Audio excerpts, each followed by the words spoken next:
run from Luugi. And even then, you know, 25th at, I think it was 25th or it was 33rd at Battle of BC5, losing to, who did he lose? Oh yeah, Spargo and Kameme, who got 1st and 4th or something like that. Yeah, it was a very rough run for Luugi on that one.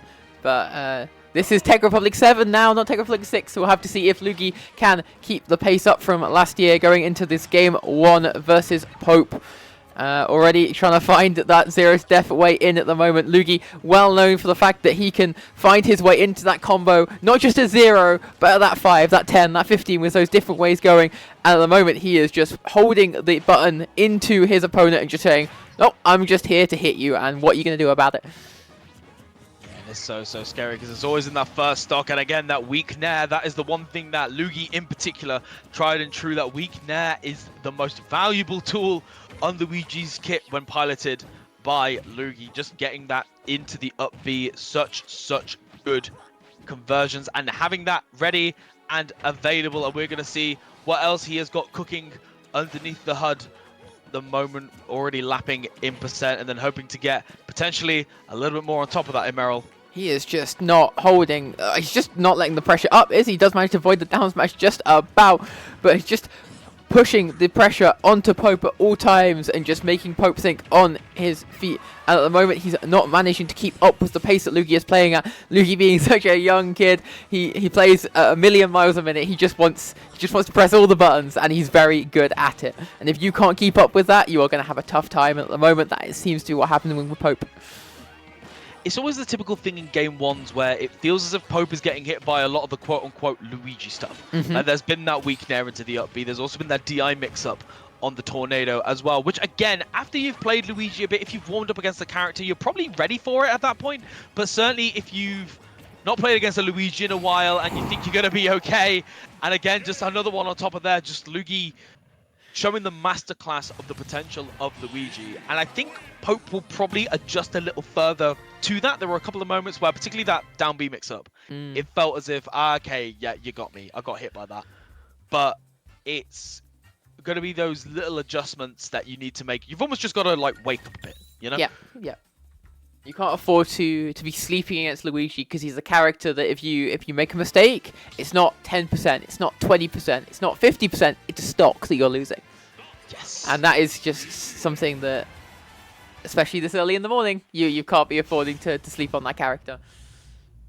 Absolutely. And we're going to be going straight back into things. Same stage and everything, you know, Pope having faith that it is not the stage, it is just him. And again, I need to see that little bit of a slower pace at the moment. You're going to go toe-to-toe with Luigi. It's not going to go all that well, particularly when you've got conversions like that. A beautiful timing on the down air. We saw a couple of attempts of it in games 1 and 2, well, stocks 1 and 2, and then manages to get it that time. It kills so early. The Plumber's boots are strong. They sure are. Luigi's got a lot of strong moves in his arsenal. I think we need to just see a lot of this maybe projectile usage coming out of Pope, just something to kind of keep Luigi out, slow the pace down, just get the game into your control. Because at the moment it's very much felt like, even though Pope's been getting these stray hits in, apart from this string right here, this is the first time I think I've felt like Pope's had control for more than the 2 or 3 interactions. And I really like the attempt there with the roller. However, the plunger just having that, just a strange amount of strength to be able to deal with that. And we can just see, again, the plunger into the dash attack just to reset that ledge situation completely, but just hopping over that plunger and actually catching a jump away with the forward air. And this is a start for Pope at the moment. However, that back air is going to seal it, and a 2-stock to 1 lead on Luugi. We are seeing some signs of life here. However, it might end up being Game 3 before it happens, particularly when, you know, even then 50, 60, 70% just racking up completely, and it just looks so difficult to get anything started here in Merrill. Luugi just uses combos on Luigi that just, you look at it and you're like, that must not be true. Surely that's not true. Because you just don't see other players do it, and it's crazy. Goes for the down throw into the down B, and the DI is still incorrect this time around. And it does look like we're going into a quick Game 3, but Luugi just once again showing his prowess on this character, how well he knows this character, how much he's loved this character. And personally, I would not want to play against it, but I do love watching it. It's so devastating to see, and I think that's the thing. You're playing against a character who really feeds off any one mistake, can get so much value out of one interaction, and that's the thing. When you're against someone, it's that mental game, right, of like, this is a top seed of a tournament, and not only are you playing against someone trying to win, but you're also trying not to get clipped. You're trying not to end up on Twitter, and you're on stream whilst you're doing it. So it's a it's a lot of pressure put on Pope's shoulders at the moment, and we are seeing these nice little moments, these ledge trap situations, these, like, you know, already we've got a nice little lead here beginning to build up, but it is just about maintaining it and then keeping your cool as the situation changes. It's about not getting too ahead of yourself and, you know, letting that misinput or, you know, going for that grab which is unsafe and getting punished for it. You just like keep your cool, play what is safe, because if you do something unsafe, Luugi's gonna punish it. And another down air off stage, and it's already, that lead is just evaporated and gone. You just gotta be a lot more careful mixing up your timings. Inkling has the ability to go lower with some of those options off stage, and I just want to see that from Pope. Yeah, it's really tricky trying again. I'm just seeing these little scents of desperation beginning to come out again. That really sort of that quick up B that got down aired, and then also just the get up roller as well. And that's the scary part against Luugi, is that you make one mistake at 50, and then suddenly that desperation becomes way more apparent. And a shield break.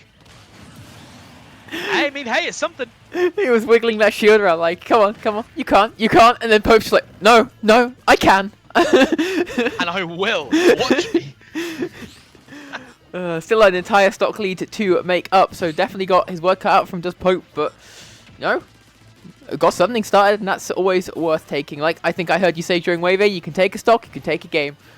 Exactly that. It is exactly that, and that is the thing. And we can see already Pope very much keeping stage control here, very much keeping the slight advantage that he has in this given situation.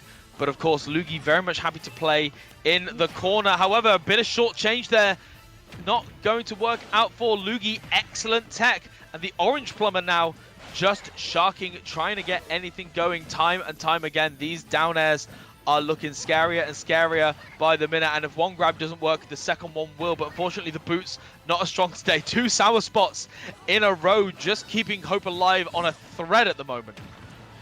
Yeah, I mean, Pope not having much ink left either. It's a bit of a worry, not managing to have those splat bombs or, you know, that roller, and it's just the down B coming off from ledge that is just going to catch Pope. Pope going for something a bit too aggressive at that ledge, and not managing to make it work, and Luugi punishing it perfectly. A very dominant quick 3-0 from Luugi. Is looking like he's on form for the tournament. We'll have to see. Yeah, he does that, yeah. What his run is going to be like for the rest of the day. I think the interesting thing when I look at this top 8 seeds is there's only one player that I look at and go, you're scary for Luugi, and it's Bloom.